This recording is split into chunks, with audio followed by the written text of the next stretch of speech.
નમસ્કાર ખેડૂત મિત્રો, આજે બહુ જ મહત્ત્વની માહિતી લઈને આવ્યો છું. ઘણા ખેડૂતો પાકને વરસાદ, ધૂળ, ગરમી અને ભેજથી બચાવવા માટે તાડપત્રી ખરીદે છે, પણ તેની કિંમત વધી ગઈ છે. હવે સરકાર આ માટે સહાય આપે છે. જો તમે અરજી કરશો તો તમને સબસિડી મળી શકે છે. ઘણા ખેડૂતોને હજુ આ માહિતી નથી, એટલે વિડીયો અંત સુધી જરૂર જુઓ, કારણ કે આજે હું સંપૂર્ણ માહિતી સરળ ભાષામાં સમજાવીશ. ખેડૂત મિત્રો, તાડપત્રી ખેતીમાં ખૂબ જ ઉપયોગી વસ્તુ છે. પાકને કાપ્યા પછી ખેતરમાં સૂકવવો હોય, અનાજ ઢાંકવું હોય, ખાતર કે બીજ સુરક્ષિત રાખવું હોય, ત્યારે તાડપત્રી ખૂબ કામ આવે છે. ઘણા ખેડૂતો તાડપત્રી ખરીદે છે, પરંતુ બજારમાં સારી ગુણવત્તાની તાડપત્રી મોંઘી મળે છે. આ કારણે ગુજરાત સરકાર ખેડૂતોને સહાય આપે છે, જેથી ખેડૂત ઓછા ખર્ચે ખરીદી શકે છે. આ યોજના સામાન્ય રીતે આઈ ખેડૂત પોર્ટલ પર આવે છે અને તેમાં ખેડૂત ઓનલાઈન અરજી પણ કરી શકે છે. તમને સહાય કેટલી મળે? સામાન્ય ખેડૂતને ખરીદીના કિંમતના 50% સુધી સહાય મળે છે, અથવા મહત્તમ ₹1250 સુધીની સહાય મળે છે. જ્યારે SC/ST ખેડૂતને 75% સુધી સહાય મળે છે, અથવા મહત્તમ ₹1875 સુધીની સહાય મળે છે.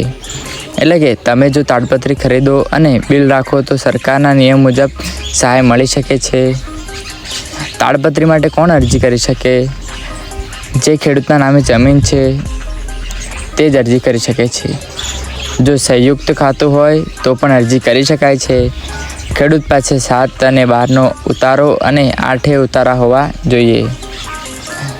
તમારે દસ્તાવેજો કયા જોઈશે? તો દસ્તાવેજોમાં તમારે આધાર કાર્ડ, 7/12ના ઉતારા, 8Aનો ઉતારો, બેંક પાસબુક, મોબાઈલ નંબર, જાતિ પ્રમાણપત્ર જો લાગુ પડે તો જ, અને તાડપત્રી ખરીદ્યાનું બિલ. અરજી કેવી રીતે કરવી? સૌપ્રથમ આઈ ખેડૂત પોર્ટલ ખોલવું, ત્યાં તમારે વિભાગ પસંદ કરવો, તાડપત્રી સહાય યોજના શોધવી, ફોર્મમાં નામ, ગામ, સર્વે નંબર અને મોબાઈલ નંબર ભરવો અને દસ્તાવેજ અપલોડ કરવા. ત્યારબાદ તમારે સબમિટ કરી દેવાનું. અરજી કર્યા પછી શું થાય છે? તમારી અરજી તાલુકા કચેરીમાં ચકાસાય છે. પછી પસંદગી થાય તો SMS આવે છે તમારા મોબાઈલ ઉપર. ત્યારબાદ બિલ પ્રમાણે સહાય બેંક ખાતામાં પણ આવી જાય છે. મોટાભાગના ખેડૂતો ભૂલ શું કરે છે? જેમાં ઘણા ખેડૂતો ખોટું બિલ અપલોડ કરે છે, બેંક ખાતું મિસમેચ હોય છે, આધાર અને જમીનના નામ અલગ અલગ હોય છે. આ કારણે અરજી રિજેક્ટ થાય છે, જેઓ તમારી સૌથી મોટી ભૂલ કહેવાય છે. જેમાં તમારે ખાસ ધ્યાન રાખવાનું છે. તમારે તાડપત્રી ખરીદતી વખતે તમારે તાડપત્રીનું બિલ સાચવવું જરૂરી છે. ફોર્મમાં નામ આધાર મુજબ જ ભરવું. મોબાઈલ નંબર ચાલુ રાખવો, બંધ ના રહેવો જોઈએ. તાડપત્રી કયા ઉપયોગ છે? તાડપત્રીના શું ઉપયોગ છે? જેમાં પાક ઢાંકવા, અનાજ સૂકવવા, બીજ બચાવવા, વરસાદમાં સુરક્ષા માટે અથવા અન્ય કોઈ કામ માટે ઉપયોગી છે. અંતિમ મહત્ત્વની વાત એ છે કે ઘણા ખેડૂતો અરજી મોડી કરે છે અને પછી પોર્ટલ બંધ થઈ જાય છે. જ્યારે યોજના ખુલ્લી હોય ત્યારે તરત અરજી કરવી જરૂરી છે.